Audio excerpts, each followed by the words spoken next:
الحمد لله الذي أنزل الكتاب وجعل الظلمات والنور، وأشهد أن لا إله إلا الله وأشهد أن محمدا عبده ورسوله.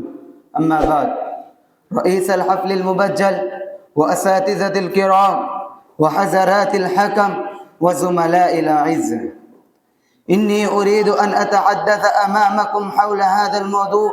يحتاج الإسلام إلى رجال الغيورين.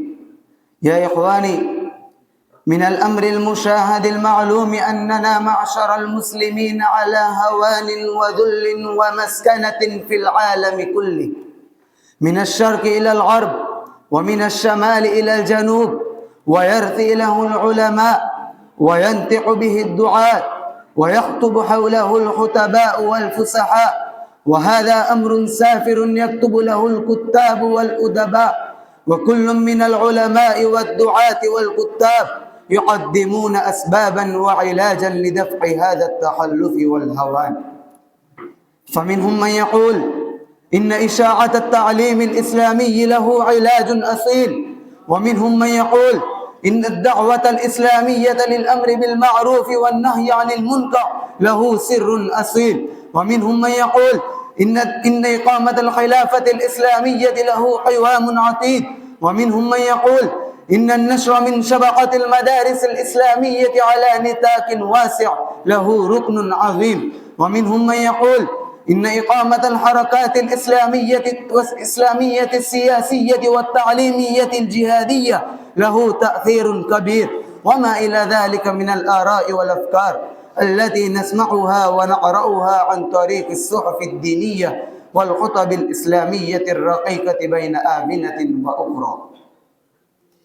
يا إخواني، نحن نسلم هذه الآراء القيمة ونقبل هذه الحلول الإسلامية المؤثرة ألف مرات وكرات، ولا مجال لنا عن الدعوة الإسلامية والمدارس الإسلامية والحركات الإصلاحية. يا إخواني، إن الإسلام لا يحتاج اليوم إلى وسائل مادية مزخرفة، إنه لا يحتاج اليوم إلى آراء آفاقية، إنه لا يحتاج اليوم إلى مظاهر الخداعة الخلابة، إنه لا يحتاج اليوم إلى تحقيقات عالية بالغة، إنه لا يحتاج اليوم إلى الطاقة المادية من القنابل والدبابات والصواريخ، إنه لا يحتاج اليوم إلى الحكومات الإسلامية، إنه لا يحتاج اليوم إلى مخططات عظيمة. يا إخواني، كل شيء من هذه الوسائل والتحقيقات والطاقة المادية يتوفر لدى جمهور المسلمين والحركات الإصلاحية، بل إن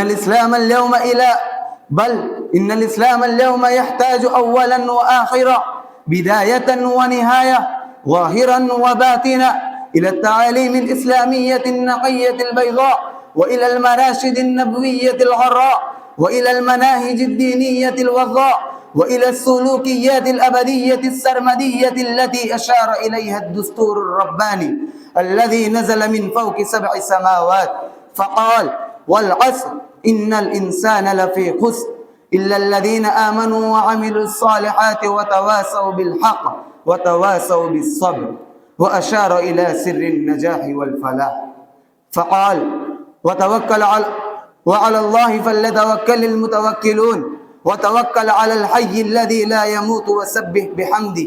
وذكر في سطوره البدائية وصف المتقين فقال بأسلوب قوي مؤثر جذاب: أولئك على هدى من ربهم وأولئك هم المفلحون. وأحيانا يقول: والذين جاهدوا فينا لنهدينهم سبلنا.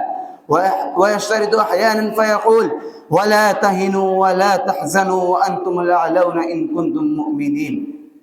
يا إخواني، اسلكوا هذا المسلك القويم الحقيقي، وفيه نجاحنا وفلاحنا. فأسأل الله تبارك وتعالى أن يوفقنا لهذا العمل العظيم. وأكتفي بهذه الكلمات.